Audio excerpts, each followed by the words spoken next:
ہمارا جو مزدور ہوتا ہے نا، ایک صاحب کہنے لگے یہ بچہ میرے پاس کام کرتا ہے، اس کے ابا جی بھی کرتے تھے، تو میں نے کہا اس کا مطلب یہ ہے کہ تم نے آگے نہیں بڑھنے دیا، تم نے کہا مزدور ہی رہنا ساری زندگی، یہی رہنا میرے پاس، آگے نہ بڑھنا۔ میرے مصطفیٰ کریم سید عالم صلی اللہ علیہ وسلم کے پاس جو لوگ کام کرتے تھے، محنت کرتے تھے، مشقت کرتے تھے، ہمارا ملازم ڈرتا ہے، کامتا ہے، وہ بات کرتا ہے تو صاحب جی کہتے کہتے زبان تھکتی ہے، 100 دفعہ موڈ کو دیکھتا ہے، گالیاں کھاتا ہے بیچارہ، اس کی عزت نفس کو اچھالا جاتا ہے، اس کو رسوا کیا جاتا ہے، اور وہ بیچارہ رات کو رضائی میں منہ دے کے روتا ہے کہ یار میرے نصیب صرف اس لیے کمزور ہیں کہ میں غریب کے گھر میں پیدا ہوا ہوں۔ ہم احساس نہیں کرتے، اور مزدور کو کبھی موقع مل جائے جان چھوٹنے کا تو بھاگ جاتا ہے۔ ہمارا کردار اور اخلاق ایسا نہیں ہوتا۔ حضرت زید بن حارثہ رسول اللہ کے غلام تھے، نبی پاک کے گھر میں جھاڑو دیتے تھے، برتن مانجتے تھے، یہ بچپن میں اپنے قبیلے سے گم ہو گئے تھے، کسی نے اغوا کر کے لا کر کے بیچ دیا تھا، گم ہو گئے تھے، حضور کی بارگاہ عالی مرتبت میں لائے گئے۔ حضرت زید بن حارثہ سارا دن کام کاج کرتے، کوئی آدمی آیا ان کے علاقے کا مکہ مکرمہ، ان کو پہچان کر واپس گیا ان کے قبیلے میں اور جا کے بتلایا کہ تمہارا بیٹا تو محمد ابن عبداللہ صلی اللہ علیہ وسلم کے پاس، اس وقت حضور نے بھی اللہ نے نبوت نہیں فرمایا تھا، ان کے والد حارثہ چچا لینے آئے، اور نبی پاک کے پاس آئے تو 2 تھیلیاں شرفیوں کی بھر کے لائے، کہنے لگے حضور یہ پیسے لے لیں، 2 تھیلیوں میں پیسے ڈالیں، دینار ہے درہم ہے، حضور لے لیں، ہمارا بیٹا دے دیں۔ نبی پاک صلی اللہ علیہ وسلم نے فرمایا تمہیں غلطی لگ گئی ہے، پیسے پیچھے ہٹاؤ، میں زید کو بلاتا ہوں، میں زید کو، ادھر دیکھیے گا، میں زید کو، میں اسے بلاتا ہوں، اگر وہ جانا چاہے تمہارے ساتھ تو مجھے اعتراض نہیں، لے جانا۔ چچا اور باپ کہنے لگے آپ عجیب بات کرتے ہیں، وہ غلامی چھوڑ کے نہیں جائے گا، آپ عجیب بات کرتے ہیں، وہ مزدوری چھوڑ کے بادشاہی اختیار نہیں کرے گا، ہم کھاتے پیتے لوگ ہیں، اس کی ماں ترس گئی ہے اس کو ملنے کو، بہنیں روتی ہیں، وہ جائے گا نہیں۔ میرے حبیب نے فرمایا تم نے ابھی یہ ذائقہ چکھا نہیں، تمہیں اس کا پتہ نہیں، تو میں بلاتا ہوں، اگر جانا چاہے تو پیسوں کی ضرورت نہیں، لے جانا۔ حضرت زید کو پیغام دیا، آئے، حضور نے فرمایا وہ تمہارے والد کھڑے ہیں، وہ چچا ہیں، لینے آئے ہیں۔ جناب زید گئے، باپ کے گلے سے لگے، بچھڑے ہوئے باپ بیٹا ایک دوسرے کو مل کے کھل کے روئے، کہا بیٹا تیری ماں کی آنکھیں پتھر ہو گئی تیرا رستہ دیکھ کے، تیری بہنیں ترستی ہیں تیرے چہرے کے دیدار کو، بیٹا وہ گلیاں بھی روتی ہیں جن میں تو کھیلا کرتا تھا، پر اب فکر کی بات کوئی نہیں، اب کوئی پریشانی نہیں، میں پیسے لایا ہوں تجھے لے جاؤں گا۔ نبی پاک صلی اللہ علیہ وسلم نے دیکھا نا جب باپ بیٹے کی گفتگو ہو گئی، آنسو بہ گئے، بوجھ ہلکے ہو گئے، تو میرے کریم نے فرمایا زید اگر تم چچا کے ساتھ والد کے ساتھ جانا چاہو تو میری طرف سے اجازت ہے، تم جا سکتے ہو۔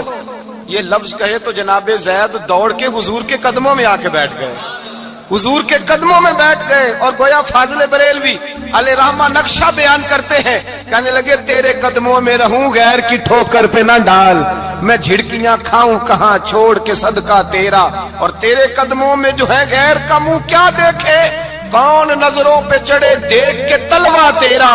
کہنے لگے حضور میں نے نہیں جانا، میں یہیں رہوں گا۔ چچا اور باپ نے دیکھا تو کہنے لگے بیٹا تو غلامی چھوڑ کے نہیں جائے گا، تو ملازمت چھوڑ کے بادشاہی میں نہیں جائے گا۔ تو آپ کے والد کو آپ فرمانے لگے ابا جی ذرا 2 گھڑیاں یہاں رہ کے تو دیکھیں، یہاں 2 گھڑیاں رہ کے تو دیکھیں۔ فرمایا یہاں ملازموں کا وہ اعزاز ہے جو شہزادوں کا ہوا کرتا ہے، یہاں خادموں کی وہ عزت ہے، اور پتہ پھر ان کو مقام کیا ملا، یہ واحد صحابیاں جن کا نام اللہ نے قرآن پاک میں بیان فرمایا ہے، نام اللہ نے قرآن مجید میں بیان فرمایا۔ حضور کا اپنے غلاموں کے ساتھ جو تعلق تھا، اپنے ملازموں کے ساتھ جو رشتہ تھا، بڑا آدمی آتا ہے نا، بڑا آدمی تو لوگوں کی سانس سوکھ جاتے ہیں، اٹھ کے ملتے ہیں، بڑا کچھ کرتے ہیں، مزدور آتا ہے تو لوگ اوے کہہ کے پکارتے ہیں، ان کو خبر ہی نہیں کہ اس شخص کا اعزاز کتنا ہے۔ حضرت انس بن مالک رضی اللہ تعالیٰ عنہ فرماتے ہیں میں چھوٹا سا تھا، میری اماں مجھے حضور کے گھر چھوڑ گئی، میں نے 10 سال نوکری کی نبی پاک کی۔ کتنے سال بولیے؟ 12ویں دن لوگ کہتے ہیں بس بھائی ختم ہو گیا، اب فرینکنس ہو گئی ہے، اب جو مرضی تیرے ساتھ کریں گے۔ 10 سال نوکری کی میں نے، لیکن جناب انس فرماتے ہیں نبی پاک نے کبھی مجھے اف تک بھی نہیں کہا تھا، اف تک بھی نہیں کہا تھا، اف تک بھی۔ حضور نے بھیجا جاؤ فلاں آدمی کو بلا کر کے لاؤ۔ حضرت انس بن مالک رضی اللہ تعالیٰ عنہ فرماتے میں بلانے گیا، بچہ تھا چھوٹا سا، رستے میں بچے کھیل رہے تھے تو میں ان کے ساتھ کھیلنے لگا، محو ہو گیا، مجھے پتہ ہی نہ چلا وقت کا۔ حضور نے جب مجھے بھیجا تو فرمایا جلدی جانا اور جلدی آنا۔ اب مجھے خبر ہی نہیں، بڑی دیر ہو گئی۔ حضور وہاں انتظار کر کر کے خود تشریف لائے۔ کہتے جب نبی پاک آئے تو میں بچوں کے ساتھ کھیل رہا تھا، حضور نے جب مجھے کھیلتے ہوئے دیکھا، میری اچانک نظر پڑی تو میرے ہوش اڑ گئے۔ حضور نے تو کہا تھا جلدی آنا، اور میں یہاں کھیلنے لگا، یہاں اتنا الجھا کہ مجھے خیال نہیں رہا کس کام آیا ہوں۔ حضرت انس فرماتے ہیں میں ڈرنے لگا، جیسے جیسے حضور قریب آتے میری ٹانگیں کانپتی۔ فرماتے ہیں جب نبی پاک قریب آئے تو قربان جاؤں معصوم آمنہ کے، فرماتے ہیں حضور نے میری گردن پہ تھپکی دی اور حضور نے ہنس کے فرمایا او بھائی لگتا ہے تو کھیل میں گم ہوا ہے تو تجھے یاد ہی نہیں رہا میں نے کس کام بھیجا تھا، تجھے یاد ہی نہیں رہا۔ کہ یا رسول اللہ صلی اللہ علیہ وسلم میں بھول گیا تھا، میں ابھی جاتا ہوں۔ کیا انداز ہے، کیا شفقت ہے، کیا رنگ ہے۔ حضور میں ابھی گیا اور ابھی آیا۔ نبی پاک نے فرمایا نہیں یار تو کھیل میں خود ہی چلا جاتا، تو کھیل یہاں میں خود جاتا۔ یہ اعزاز، یہ فضیلت، یہ درجہ کس نے ذروں کو اٹھایا اور صحرا کر دیا، یہ کس نے قطروں کو ملایا اور دریا کر دیا، یہ کس کی حکمت نے یتیموں کو کیا در یتیم اور غلاموں کو دنیا بھر کا مولا کر دیا، یہ کس نے اتنا۔ میرے بھائی مزدور کو حضور نے اعزاز دیا۔ نبی پاک اپنے ہاتھ سے کام کرنے والے کے ساتھ اس نے سلوک کرتے، محبت کرتے، پیار کرتے۔ ایک بوڑھی اماں تھی جو مسجد میں جھاڑو دینے کی مزدوری کرتی تھی۔ کیا کام کرتی تھی؟ دعا کریں اللہ ہم سب کو مسجد کی صفائی کی توفیق عطا فرمائے۔ بوڑھی اماں تھی، مسجد کی صفائی کرتی تھی، نوکری کرتی تھی، بیمار ہو گئی۔ بخاری شریف میں موجود ہے اللہ کے محبوب صلی اللہ علیہ وسلم روز تیمارداری کرنے جاتے۔ ایک وقت ایسا آیا کہ دن میں 2 مرتبہ حضور تیمارداری کرنے جاتے۔ ایک شام نبی پاک نے فرمایا اس کا انتقال ہو جائے تو مجھے اطلاع کرنا۔ صحابہ کہتے ہیں رات کے وقت ان کا انتقال ہوا، ٹھنڈ کا موسم تھا، ہم نے حضور کو تکلیف دینا مناسب نہ سمجھا، ہم نے دفن کر دیا۔ سویرے اللہ کے حبیب نے پوچھا تم نے مجھے اطلاع کیوں نہیں دی؟ حضور سردی بڑی تھی۔ کون جاتا ہے مزدوروں کے جنازوں میں؟ کون جاتا ہے مزدوروں کے جنازے میں؟ یہاں تو اب جنازے بھی سیاسی ہو گئے ہیں، اب تو کوئی بہت بڑا امیر آدمی فوت ہو جائے تو وہاں رش ہوتا ہے، وہاں رش ہوتا ہے، غریبوں کا تو جنازہ بھی کوئی نہیں پڑتا۔ حضرت جناب سیدنا ابو ہریرہ رضی اللہ تعالیٰ عنہ فرماتے ہیں حضور نے فرمایا مجھے اطلاع کیوں نہیں دی؟ تمہیں اس کے اعزاز کا نہیں پتا؟ وہ مزدور تھی، مسجد میں جھاڑو دیتی تھی، تم نے خبر ہی نہیں دی؟ حضور وصال ہو گیا، فرمایا چلو مجھے بتاؤ قبر کہاں ہے؟ حضور سارا کچھ جانتے ہیں لیکن یہ ساری تمہید اس لیے بیان کی کہ ایک مزدور کی شان واضح ہو جائے۔ فرمایا بتاؤ قبر کہاں ہے؟ صحابہ کہتے ہیں ہم قبر پہ لے گئے تو میرے نبی نے فرمایا صفے بناؤ میں دوبارہ جنازہ پڑھاؤں گا۔ میں دوبارہ جنازہ نہیں ہو سکتا، اس وقت ہو سکتا ہے جب وارث نے نہ پڑھاؤ، پھر دوسرا جنازہ جائز ہے۔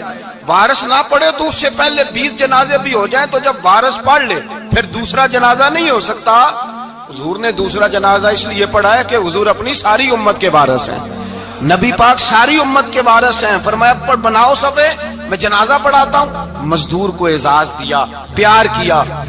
حضرت عبد الرحمن ابن عوف رضی اللہ تعالیٰ عنہ فرماتے ہیں ایک دن میرا دل کیا تھا کہ میں غریب ہو جاؤں۔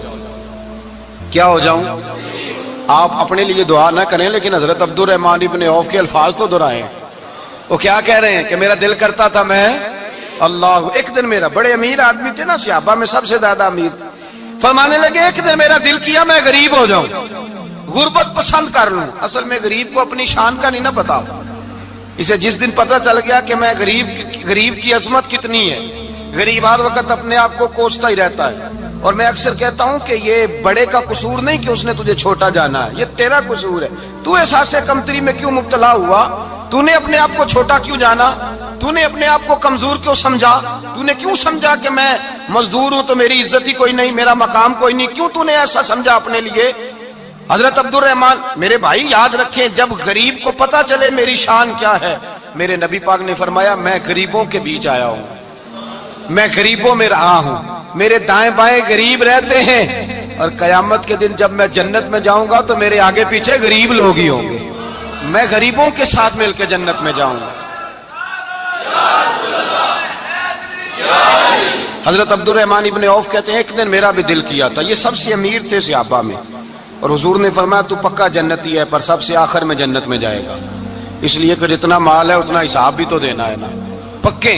حضرت عبدالرحمن ابن عوف کہتے ہیں ایک دیہڑے دل کیا تھا کہ میں ماڑا ہوتا، میں غریب ہوتا، یہ دل کیا میرا۔ کہا کس طرح؟ فرمانے لگے ایک مزدور صحابی تھے، حضرت سعد انصاری نام تھا، وہ حضور سے ملنے آئے، جب انہوں نے ہاتھ ملایا نا نبی پاک سے تو حضور نے ان کا ہاتھ تھام لیا۔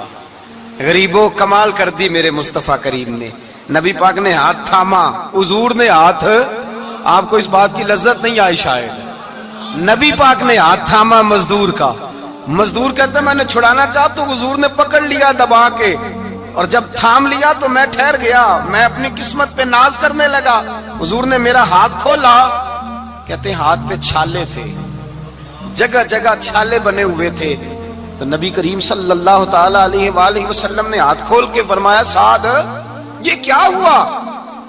عرض کی حضور غریب ہوں، بوڑھے ماں باپ ہیں، چھوٹے چھوٹے بچے ہیں، بہن بھائیوں کے حقوق ہیں، بیوی کے منہ میں حلال کا لقمہ دینا ہوتا ہے، یا رسول اللہ پھاوڑا لے کے، کئی لے کے، کدال لے کے، بیلچا لے کے مزدوری کرتا ہوں، میدان میں نکلتا ہوں، صبح سے گیا تھا اب آیا ہوں، ہاتھوں میں نشان پڑ گئے ہیں۔ حضرت عبدالرحمن ابن عوف فرماتے ہیں جس کے قدم چومنے کو دنیا ترسے، اس رسول نے سر مبارک جھکایا اور غریب کے ہاتھ کو چوم لیا، نبی پاک نے بوسہ دیا، اور پھر فرمایا کیا؟ فرمایا یہ وہ ہاتھ ہیں جن سے خدا بھی پیار کرتا ہے، محمد مصطفیٰ بھی محبت فرماتے ہیں۔ نبی رحمت علیہ السلام نے فرمایا یہ تیرا وہ ہاتھ ہے جس سے اللہ بھی پیار کرتا ہے اور اللہ کا، تو مزدور کو پھر ناز کرنا چاہیے کہ پریشان رہنا چاہیے؟ بولے نا، مزدور کو ناز کرنا چاہیے نا، اس کو اپنا ہاتھ کھول کھول کے دیکھنا چاہیے، اور اسے کہنا چاہیے اللہ نے مجھے وہ ہاتھ عطا فرمایا جس سے رب بھی پیار کرتا ہے، مصطفیٰ بھی پیار کرتے ہیں، اسے تو اعزاز سمجھنا چاہیے، فضیلت جاننی چاہیے، اسے تو ناز کرنا چاہیے اللہ تبارک و تعالیٰ نے مجھے یہ اعزاز دیا ہے۔ کسان جو کھیتوں میں مزدوری کر رہا ہے، وہ مزدور جو کسی فیکٹری میں گیا ہے، رزق حلال کی تلاش میں نکلا ہے، اسے تو میرے بھائی ناز کرنا چاہیے، اسے تو خوش ہونا چاہیے کہ اللہ نے مجھے یہ فضیلت دی۔ ترستے ہوئے غریب، جان بوجھ کے اپنے آپ کو پریشان رکھتے ہوئے لوگ اگر جان جائیں کہ فضیلت کیا ہے، عظمت کیا ہے، اور پھر غلام کے ساتھ سلوک کیا کرنا ہے،